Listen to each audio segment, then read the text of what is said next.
Hello and welcome. Another edition of Tuesday Live Q&A. And we're going to cover a big topic, and I hope you stick around to the end because everybody is focused on the wrong thing with regard to the recruiting and all the discussion points, and I'm going to try to add some clarity. But first, we are sponsored this evening by Pocket Path. Pocket Path, for all those parents that ask me, this is not a velocity product. This is about arm care, arm action, safe training tool that allows for the proper throwing technique for all throwing athletes, whether it's softball or baseball, even football, if we're being honest. But this is a training tool that teaches arm efficiency, and that gets lost in today's world. And if you comment in today's video, just leaving a comment, you will be in the drawing to win a free Pocket Path training tool that will be sent to you by Pocket Path. And I strongly encourage you. I have the Pocket Path training video on the YouTube channel under the gear. It's just a tremendous tool. My son has used it as a major leaguer. I know lots of high schools that use and colleges that use the Pocket Path. If my son is using it as a major leaguer, your sons and daughters can use it as little leaguers and beyond. Next, I have been listening and really paying close attention to a lot of the feedback that I've been getting. And I have to tell you, I get probably 100 plus emails a week on various topics. And I have taken notes and decided to begin a true webinar. The webinars will be broken off into three categories. There's the youth athletes that I say before high school, any and all baseball prior to high school, from youth baseball through middle school, and all of the topics therein. Also, preparing for high school baseball, preparing for high school, the realities of high school athletics, and then obviously college recruiting. So there'll be three webinars, but more importantly, I am going to be putting out real courses, like true courses that are going to include all of my books that are age relevant. They're going to include coaching interviews. They're going to include instructors, strength, nutrition, mental development. All of that will be in the course, and each course will be updated on a monthly basis. Far too much disinformation, misinformation, and way too many parents that feel overwhelmed. Now, these courses are going to be less than the cost of a bat over the course of a year. They'll be broken up into monthly installments. But these courses and these, each age group, it's not just buy a course and then be set on your way. Each course is going to be specifically updated each month. It'll include weekly newsletters. It'll include age-specific discussions with coaches, actual college coaches, strength coaches, nutrition coaches, drill work, all of that, gear, equipment. It will absolutely answer all of the magical mystery tour questions that parents are dealing with and getting inundated. Let's face it, everybody sells fear. That's all parents are sold is fear. Here's what's going to happen. These courses will be almost like a gate fee, for the gosh darn sakes.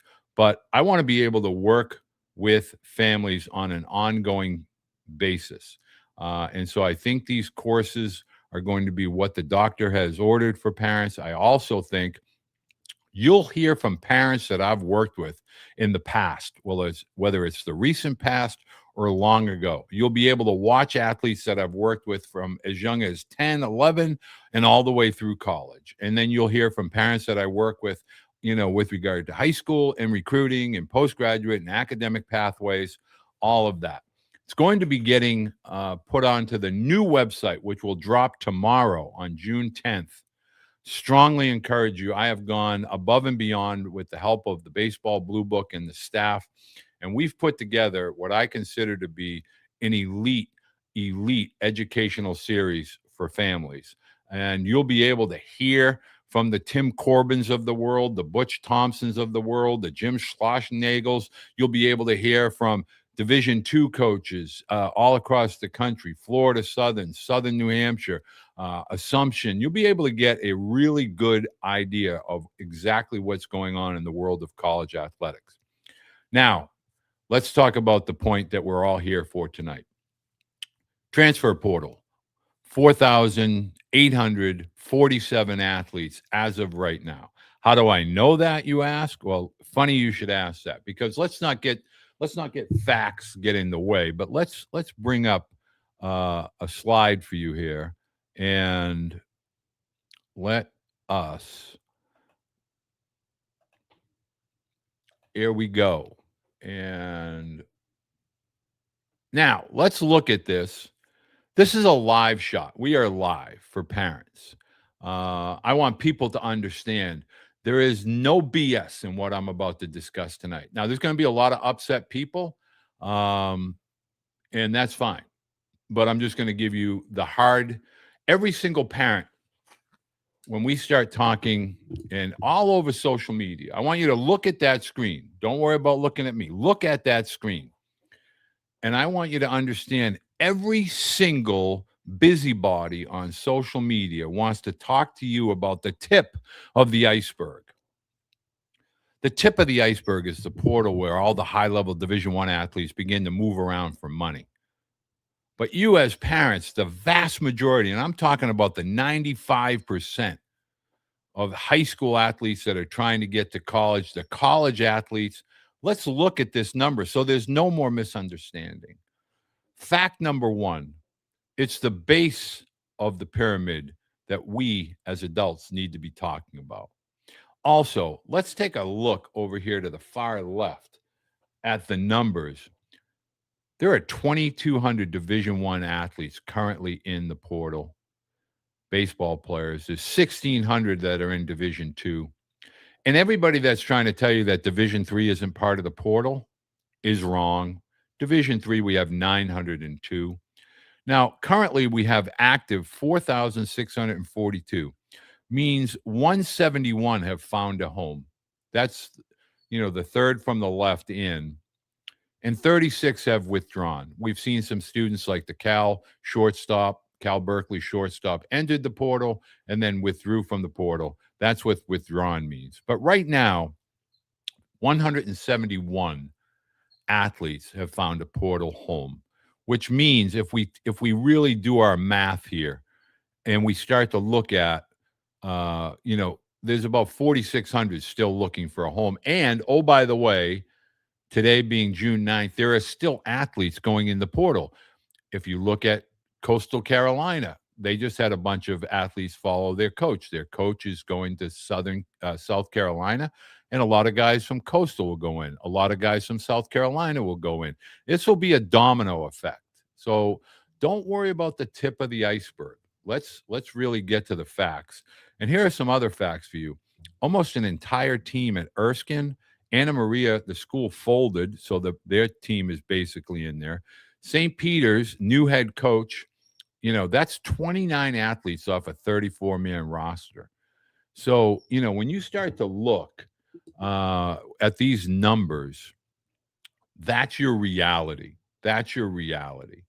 And so we're going to start there. And I really want parents to understand that, when we're looking at the bigger pictures, oh, yeah, the tip of the iceberg, the guys going from the SEC to the ACC or mid-major to a big SEC or Power 4, Power 5 school, that's the tip. The base of this triangle is what we need to talk about. What is the portal? Like, let's really get into that. What is the portal? The portal is where athletes, man, it's like meat in a piranha tank. You want to talk about some boys get really bad advice. Some athletes get really bad advice. Look at the softball portal. The softball portal this week has had more entries combined than they have had in the last 2 or 3 years. The top Division I softball player at Florida State, She's played at Florida State for 3 years, and, I don't blame her, but my point is this is not just a baseball topic, as we know. It's football, it's basketball, it's softball, and obviously our discussion here tonight is to do with baseball. But there's a lot of business people, and I know this to be a fact, that, they represent I don't even like to say that. They're advisors for high school and in some cases college athletes. And they're kind of saying, hey, we know you're not in the portal, but if you went into the portal, I know teams that are looking for guys like you and we can get you money, all in the name of 10 to 20%, which is a fact. Business and baseball, they go hand in hand. The vast majority of these athletes will not find a new home. If there's 48 and 171 as of today have found a new home, the chances are that about 60 to 70% will not find a new home. That's just the way this goes. And if we think this is just a Division I issue at the NCAA level, it is not. The portal is for NCAA athletes. But we have to remember the portal also affects JUCO, it affects NAIA, and it affects NCAA Division II and NCAA Division III. We have lots of athletes going from Division III to Division I. We have athletes going from Division I to Division III. I've said this over multiple times and multiple occasions. And while I'm on that topic, I want to let parents know, if you go back and look at any of my videos from 2025, and I'm not saying this to be a braggart, I'm saying this for people to understand. And it's time for me to kind of put my foot down on a lot of things. I get called out by a lot of people. Well, you don't know hockey, you don't know this, and you don't know that. I can tell you definitively that every topic that I discussed in 25, and even as recently as a few weeks ago when I said, hey, don't worry about the 5 and 5. It's probably just going to go to high school graduation, and it's not going to be painful for the postgraduate world. Oh, it's going to really eliminate all those postgrads, and everybody's going to really come looking for you when they're reclassing their sons and blah, blah, blah. Guess what? It definitely worked out. And guess what? If you're turning 20 or 19, as long as you're in high school and there's an academic component to it, you're going to be just 5 and you're going to get your 5 and 5. And oh, by the way, 5 and 5 is a Division I level today. It will probably be a Division II level next year. And guess what? If you're a Division III athlete and you graduate and you want to go to grad school, guess what? You'll be able to go into the Division I. The bottom line here is this is extremely fluid. And while nobody has all the answers, what you need to understand is you need to get somebody that's giving you information that you can take to the bank. It's time as parents to be informed. Don't be sold fear. The baseline of the portal, the baseline of that pyramid affects your high school athletes. And you need to understand this portal affects college recruiting at the it's the bigger picture. It's not just Power 4 Division I's where the money is.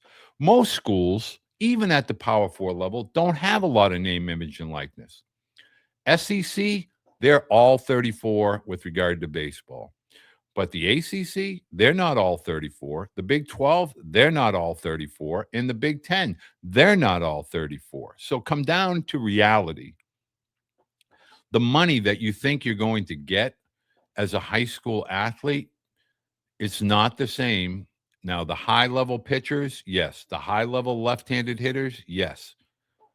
But all of the other high school athletes, here's the number one takeaway with the topic of the portal.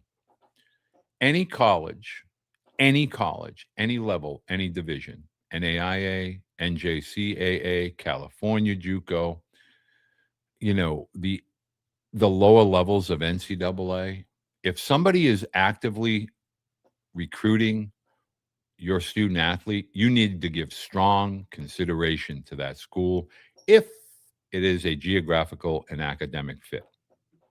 Because the number one lesson that we are going to learn today is that you have to have a resume in order to play. If you don't have a resume, meaning if you go to a school and you sit for a year, you don't have a resume, you're going to be behind the JUCO guy that has a resume, the Division 3 or the Division 2 guy that has a resume, the mid-major guy that has a resume and played is going to really have a bigger path or a lot more options than the Power 4, Power 5 guy that sat and watched. That is the reality of the process. Let's say hello to some of the parents. Tommy Jones. Yeah, no kidding. We used to be happy for an Italian sub. Hello, Retail Rips. Good evening and welcome aboard. Hey, Coach. Love the book. My man, oh, man. I would love, Keith, thank you so much for reading the book. That book behind me over here, that's a story about me. That's my biography. Tells people a little bit about who I am and what it is that I do and why I do it. Scott, thank you so much. On the road back. Well, sometimes road trips are a great way to pass the time. Trevor, welcome aboard, my good man. I'm glad you had a great weekend with your 13-year-old son who's playing against 14 and 15-year-olders and having a blast. Let's say hello from Connecticut. I'm always a big fan of New England states. Thank you, Coach, for the new logo. I appreciate that. Keith, thank you very much. Okay, so let's get back to the realities of where we're at here. And I want parents to understand the plain language that we're going to be talking about. This is free agency, folks. This is free agency. And what does this mean for high school families? What's the problem? The problem here is that you are being told that all of these showcases and tournaments and all of these events and everything is filled and chock full with college coaches. College coaches are currently scouring the college summer leagues, especially those that have players that are in the portal, trying to validate and evaluate student athletes. The role of the high school athlete, whether we want to admit it or not, whether anybody wants to tell you the truth, portal, JUCO, older athletes that are kind of coming into their grad transfer year, meaning I have athletes that are in the Patriot League that are going to be going into the ACC. I have athletes that have gone to the NESCAT, which is NCAA Division 3, that are going to Division 1. And then the high school athlete. A lot of programs now are looking for athletes that look like their current rosters. Now, we've talked about this. We've screamed about this. We've said it a lot of, I can't tell you how many college coaches have talked about it, but yet we're not really digging deep and really taking it to heart. If you don't look the part, you can't participate. You need to look the part. And so rather than tearing down, I'm not tearing down travel ball. I'm not tearing down, the high school coaches. In fact, I will go as far as to say, high school and summer baseball, whatever shape and size you feel fits your athlete, great. Whether that's a 4 or 5 month window, that's great. And let's just say I live in the Northeast, it's March through, let's say, August. Those months, all baseball. But at some point, we need to start really hammering this point home. And that is, at some point, the strength, the size, the skill has to be brought up to par. Look at the portal. Look at the numbers. Do yourself a favor. Look at the numbers. Now, today it's 4,800, 4,600 active. Okay, next week, that number could get over 5,000, approach 5,400, 5,500. We still have a lot of schools that are just wrapping up exit meetings. But the number one takeaway is that 65 to 70% of, let's just call it 5,000. That's 3,500 athletes that will not find a new home. And the openings at the college level all wait for the big sharks and the whales to feed above. And then everything else starts to float down to Division 2 and Division 3 and NAIA, and those younger Division 1 athletes find their way to JUCOs. And the amount of openings at these schools is small and about to get smaller. Why? Now let's factor in the 5-5. Now you've been led to believe this is just a Division One problem, and yes, it's a Division One topic as we are talking today in 2026. But what happens if Division Two moves to 5-5? And Division Two has very liberal redshirt years now, and 25% you play one season up to X amount of games, you get another year. But I think Division Two at the NCAA level, I also think the NAIA is going to vote on this relatively soon. So we're going to have a world filled with 5 classes: freshman, sophomore, junior, senior, graduate year, whatever we want to classify that 5th year as. 5-year with caps at the NCAA level of 34 Division One, 36 Division Two. Now we need to find, what does that mean for the high school athlete? It means the sooner you begin to recognize that the pathway to college begins and ends with size, strength, and skill on par with college athletes, and you can't squeeze that in between your junior and senior year. It's just physically impossible. So at what point do you want this? I've had boys that are at the JUCO level. Man, they're shoving. They're dudes. And I got to tell you, they are finding it tough to find their pathway to Division One. It's time for the truth. And it's time to hear what you don't want to hear. And that is, not all high school athletes are going to play in college. Not all athletes are going to play Division One, Division Three. Now, I live in an area where Division Three baseball, and I'm just going to name 2 programs, but I could rattle off 20 just in New England. But Salve Regina and Endicott lost to Denison in the Division Three World Series, and Salve played Endicott almost mano a mano. And my point here is this: both of those teams, Salve and Endicott, are going to send a lot of athletes to Division One baseball. And that is now the new pathway. And we're not paying attention. And you're not being told the actual factual data. In fact, if I had to say today in 2026, NCAA Division Three is really a great pathway for a lot of athletes. I'm just telling you that if we're being honest and we're being candid, NCAA Division Three is quality baseball, quality academics. It's great coaching, great coaching.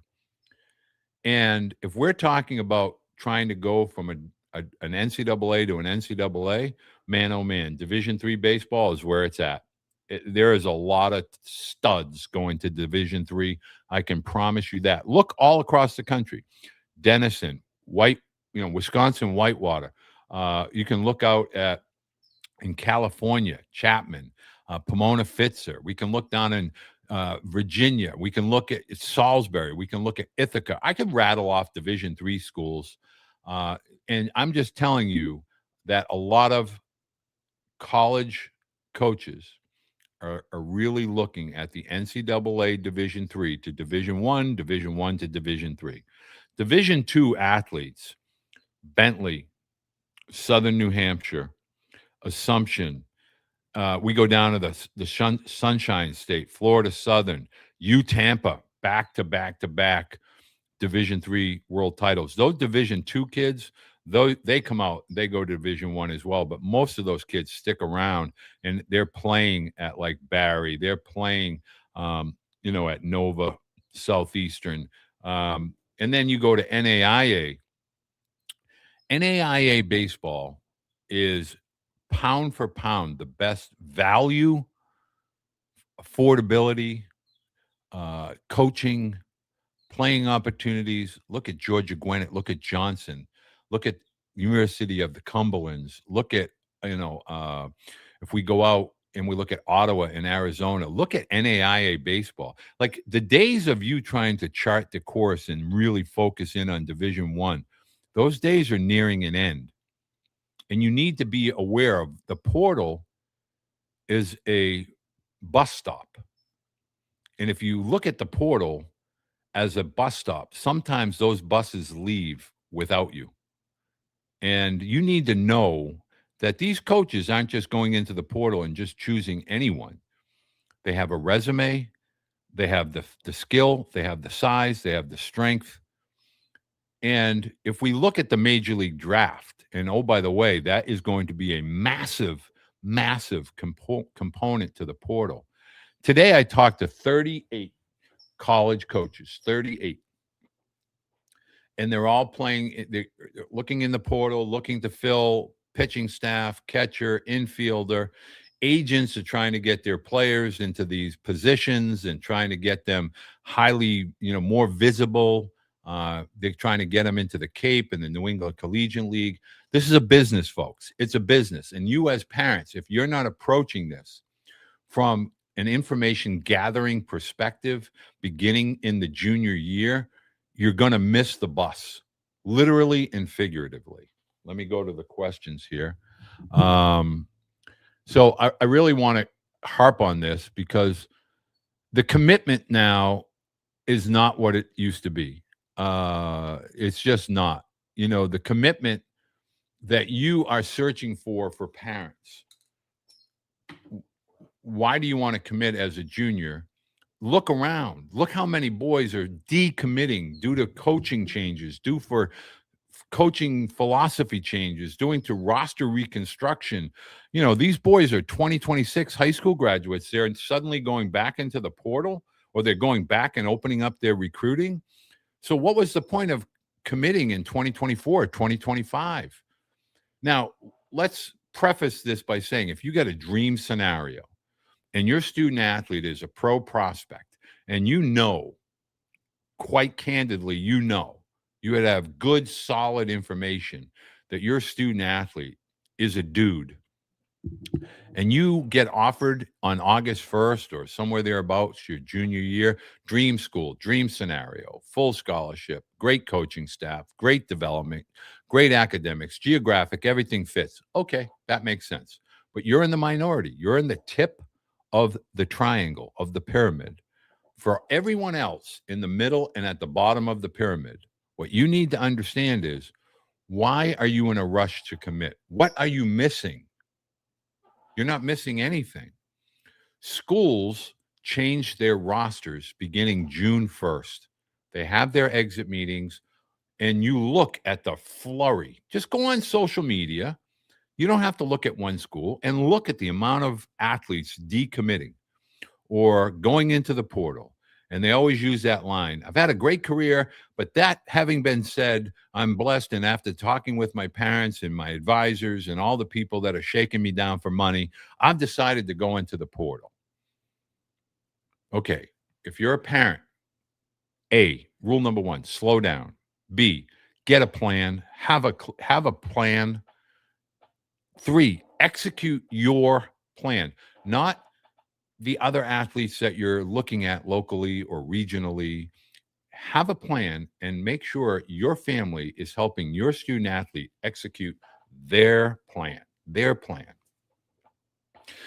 And oh, by the way, everyone that's talking about full scholarships and full name, image, and likeness and all this kind of stuff, I want you to hear me loud and clear.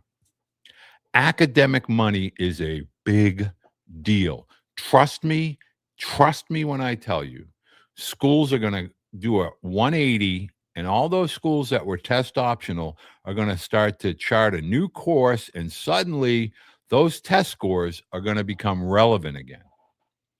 And oh, by the way, the academic index factors in core GPA and test scores. And if your academic index score, and I don't want to go too deep down that rabbit hole, but if you get some strength with academic money, a lot of colleges can what they call stack, and they can stack some athletic merit or grant with academics, and it increases your package. Don't give up on the academics. Also, you do not want to play in the portal. If you can help it, find a school out of high school where you feel like you're going to have success as a human as a teenager making the transition into becoming a young adult, find a school, really work hard with the coaching staff, that there's some common ground, and they're going to, like, I have a young man, and his dad grew up in New England. His dad's name is Rick, and his dad was a Rick was a Division 1 baseball player at URI, and a damn good one. And his son, and they moved to Virginia, and I worked with them all through the high school. And I used to say, Rick, your son's really, really good, but he's not strong enough. He's not big enough. Oh, he's really good. He's really good. He's really good. And then he got recruited to go Division 3 school. And then I watched the body go from a high school athlete to a college athlete this year as a freshman. It's discernible. It's night and day. And that young man can really play. And in light of the new 5-5, he made the right choices in Division 3. He made the right choice. He loves his school. He loves his coaches. He loves his teammates. And at some point, he's going to get an opportunity, whether it's a graduate year, he's going to get a chance to play Division 1 baseball. That's what this whole topic tonight is all about. The portal is so much more than Division 1 going Division 1. It affects high school athletes. And what I really want you to understand as parents is that the number one thing that you're being told is you're on path. When I talk about post-grad, parents freak out. People, parents get bad advice like, oh, the post-grad is a waste of time. The reclassification is not worth anything. Been going on in hockey for decades. It's been going on in basketball and football for decades. And here's the reason why. All levels of college athletics, all levels, all sports, it's a man's world. Now, it's a grown-ups world, meaning women and men. It's coached by women and men. It's played by women and men. It's officiated by women and men. And if you are a younger athlete and you think, well, my athlete's really ready to go in there as an 18-year-older. Okay, well, now start to factor in with the 5-5, and you're going to have athletes. All athletes are affected by this, not just Division 1. Again, a Division 2 graduates after 4 years at University of Tampa, wants to go do a grad year at, Bethune-Cookman or Miami or whatever. Guess what? That guy's going to Division 1. Well, how does that affect my high school student? That means there's one less roster spot that's available, and that trickles all the way down. Multiply that times 1,000. Okay, we used to see high school recruiting classes that would be, 12 to 15, 17 deep. Now we see high school classes maybe 3 to 6. Okay, Division 1, that's 1,800. If we multiply 6 times 300, Division 2, okay, there's another, let's just call it 4,000 openings amongst high school graduates, 5,000. Who do you think they're going to take? The 19 turning 20-year-old during the freshman year of competition, or the 18 turning 19-year-old? That's your decision to make. But this is a multiple platform decision, meaning academics, geographics, athletics. Athletics are the third portion, the third pillar of this discussion. All right, let's get into the questions. Do you favor reclassifying with new rules of eligibility at 19? Mr. Cranky Monkey, I'm going to just tell you why I think this is a good topic. Now, I was out today watching all kinds of athletes and talking to parents, and this was one of the biggest questions that I got asked. Let me just explain why. That freshman year, and I'm talking decades, we can go back decades, and I've had freshman athletes join me.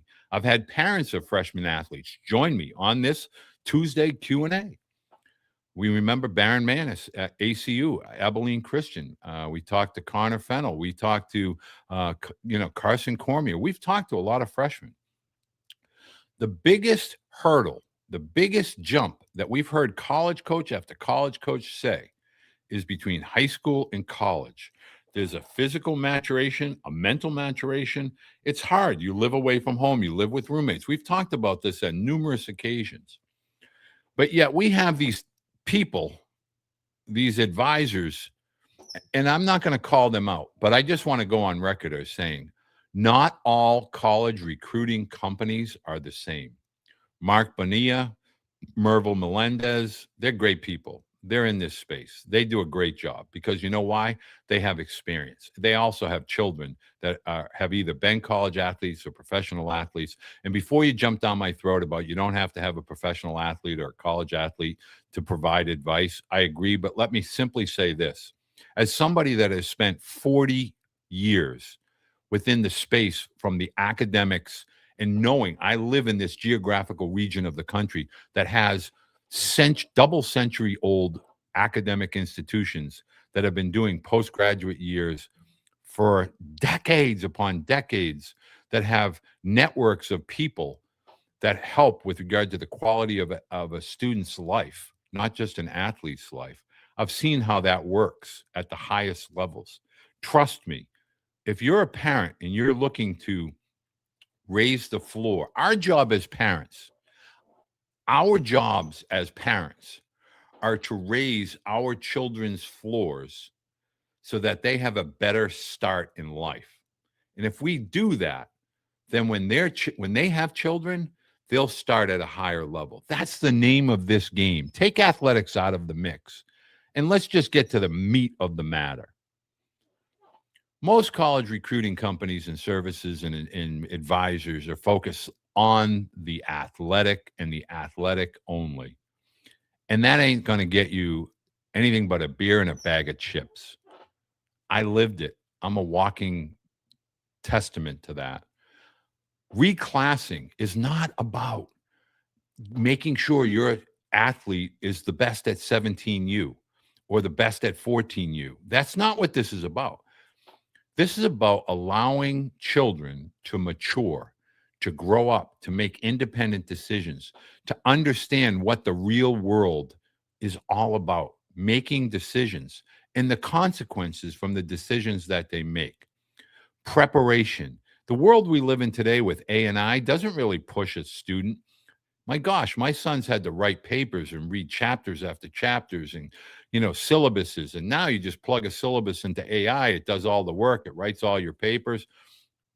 But this world at some point is about relationships. It's about rapport. It's about ability. It's about skill set. Let me give you, if you take nothing away from this video or anything I ever say for the rest of my life, take note of this as a parent. We have to prepare our children to have the ability to execute when the moments matter, when it gets hard.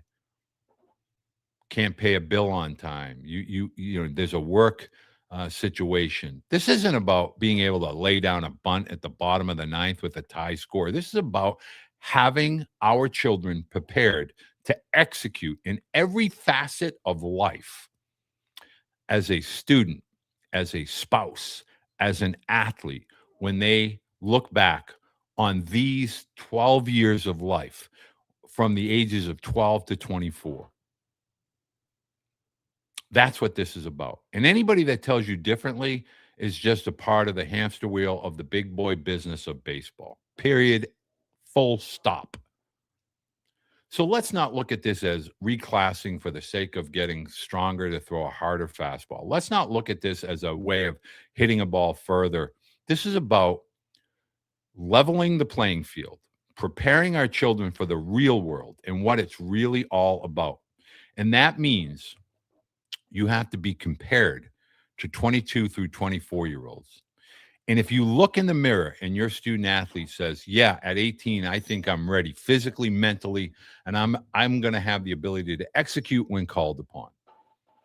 Because when you went from that Florida state championship and you think you're going to run into the SEC or the Georgia state championship or the Mississippi state championship and you're ready for the SEC, I got a news flash for you. That is some tough stuff. And there is no kindergarten preschool class in the SEC or the ACC or the Big 12 or the Big 10. That's where the big boys go.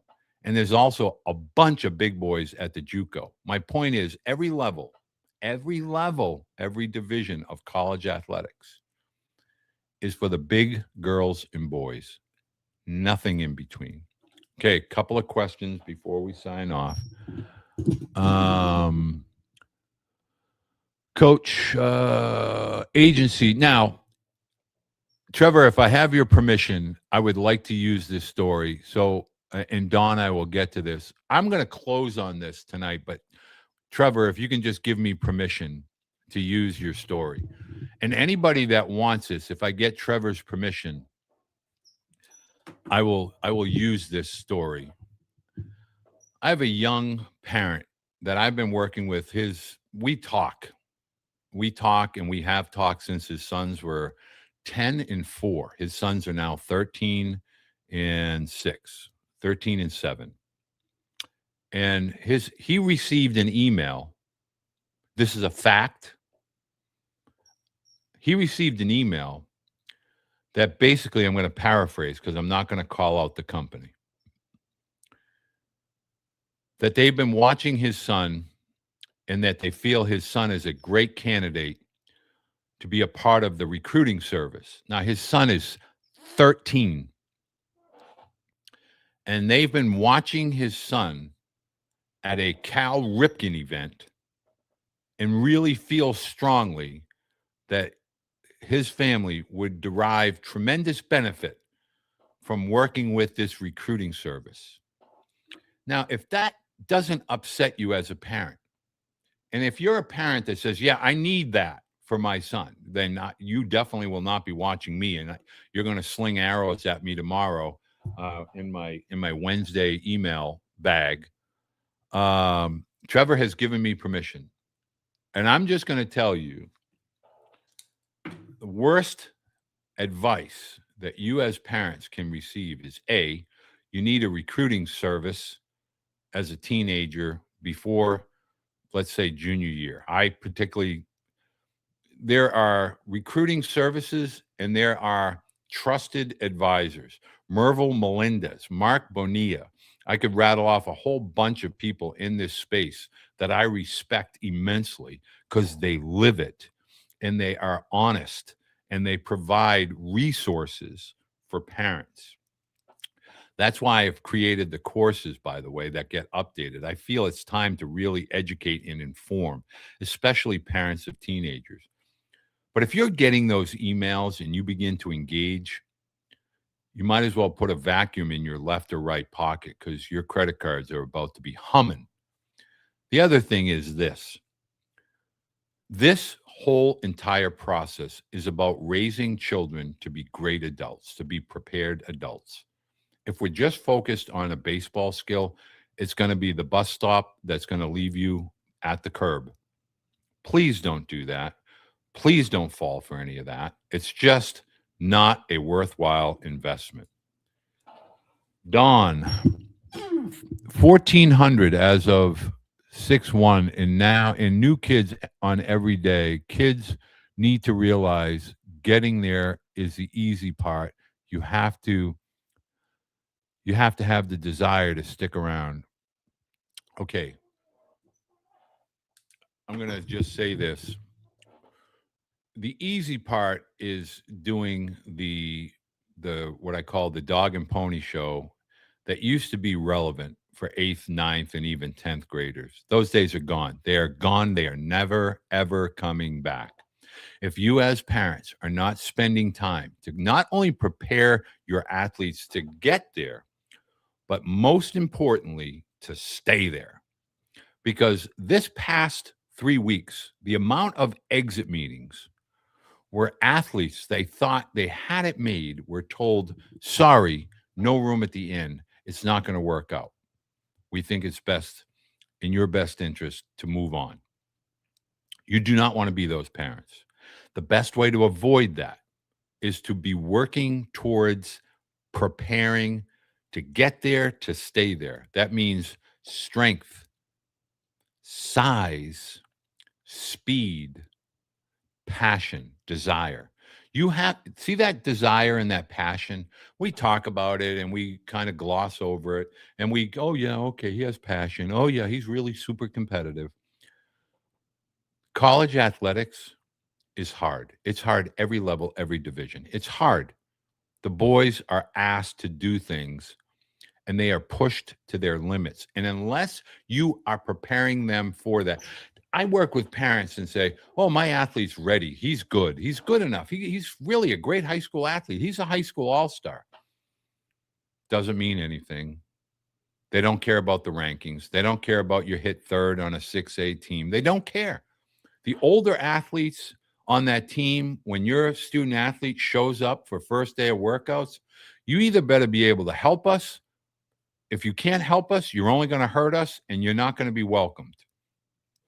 The sooner you as parents begin to figure that out, you're doing your student athletes a much better solid by stepping back and unplugging and really preparing them. Like I have young athletes right now, 13. They're competing against 14 to 15-year-olders. They're having the time of their life and they're playing multiple positions and they're excited and they're challenging themselves. They have good days, they have tough days, but guess what? The tough days move the floor. The tough days, the 0 for 4s, the strikeouts with the bases loaded. Yeah, they're tough, but they're building something. They're not discouraging the athletes like you think or you're being told. This is a epidemic that the portal is creating this visions of grandeur, money, name, image, and likeness, Power 4, Power 5. Not all schools are throwing name, image, and likeness money around. Not all schools have an open roster. And guess what? Those that can get to stay. Those that couldn't are asked to see the door. Okay, now this goes back to a commercial that I bring up every single time we talk. There's a commercial when I was a kid. You can pay me now or you can pay me later.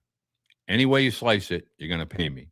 In this case, it's not about paying me. It's about informing you as parents to understand the sooner your 7th, 8th, 9th, 10th graders begin to understand the weight room, the skill set development, the onus is on them for skill set development. Don't wait for an instructor. Just because you can have an instructor doesn't mean you need an instructor. Learn about your body, learn about nutrition and hydration, learn about how to move weights safely. Multiple sports. I can't tell you how many people get bad advice. And I get it. Parents want to say, "Don't you tell me how to be a parent to my son. My son loves baseball." Great. But you don't need to do it 12 months a year. And at some point, if you don't start mixing in quality strength, nutrition, hydration information into your student athlete, you're hurting and you're going to go backwards. And when the time comes for you to make it and stay and you start to regress, you'll come back to this conversation. The thing is right, Trevor. Exactly. I agree. Blocking them, muting them, it doesn't matter. People find their way into my emails. It's all one of those things, Keith. I told the coach the other day, those types of services and people associated are the reason there are directions on a shampoo bottle. I wish I could have made that up, but Keith, I'll give you credit for that. You're so true. Here's the deal. When you ask somebody a question about why would you be recruiting my son as a 13-year-old, what's going to be the benefit for the next 5 years for me paying you? What am I going to get? What am I going to learn? And here's the other thing. Look at the college. There are 50, let's call it 60,000 college baseball players. 60,000. We have a little less than 10% in the portal. Now, portal is just NCAA. But remember now, you got JUCO graduates, JUCO transfers, you got NAIA transfers. All of those people combined are probably well over 7,000, maybe 8,000 JUCO graduates on top of the portal, NCAA Division 1, 2, and 3, NAIA. I mean, my gosh, over 10% are in that mix. And there's not 10,000 openings every year. Maybe. And oh, by the way, the 5 and 5 is going to bury that. That tsunami, once that 5 and 5 gets implemented, who do you think is going to bear the brunt? It's the high school athlete. Do you have a contingency plan? Do you have a plan B, C, D, E, and F? You need those. You need those. And that is critical. When we talk about the portal, look at the live numbers. Look at the numbers. Many of those athletes have a resume. They are going to get first dibs. And think about it. The vast majority will not find a way home. The JUCO athletes, they graduated. The JUCO graduates are all looking for a place, a spot. All these athletes are playing in the college summer leagues while your athlete is playing 17U or 16U. Who do you think has the leg up? The high school senior that's playing in the college summer league, the high school freshman, the college freshman who's a rising sophomore playing in the college summer league. You think the college coaches are going to trust those kind of guys or the high school kids when they come up? And who's the easiest to move away from? That's the high school athlete, because then they'll see if they're resilient. What was their plan B? What was their plan C? I don't do these lives to be negative. I do these lives because I get a lot of feedback from parents. And I do these lives because I talk to college coaches. And those college coaches are basically saying everything begins when the portal opens. Our recruiting is done throughout the college summer leagues. And before we go try to chase a high school athlete, we make sure we see the portal, the JUCO transfers, the NAIA transfers, then the older postgraduates, then the high school graduates. There's no way around that. And I'm not pushing a narrative to be self-serving. In fact, when I talk with parents, a lot of them push back at me. And then I finally have to say, you're a student athlete is not good enough right now. Now you have two options. You can either work harder to get better and get on same par, or you can tell me to go pound sand and go find somebody that will tell you, yeah, you're good enough. And then you'll be left at the curb by the bus stop. Which would you prefer? Okay, so ending tonight, our takeaway, the portal is, let's focus on the bottom of the pyramid. Let's not worry at the top of the pyramid. The bottom of the pyramid, I really want you to understand the emotional peak that parents feel from the ages of 16 through 21. Yeah, we can point to the portal and all those things that ail us, or we can do something about it. And the first step to that process is educating yourself.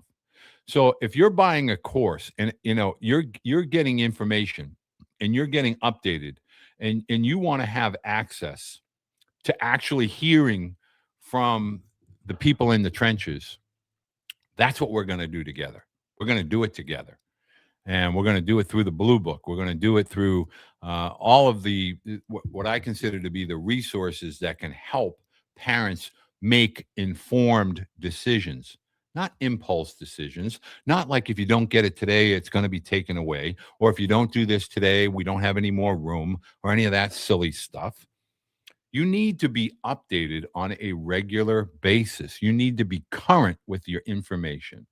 And that is what we're going to be continuing to do here on our Tuesday discussions, our coaches' corners, where you're going to hear directly from the college coaches. We're also going to bring in the resources that you can make a decision, an informed decision, on if you think it will benefit your student athlete.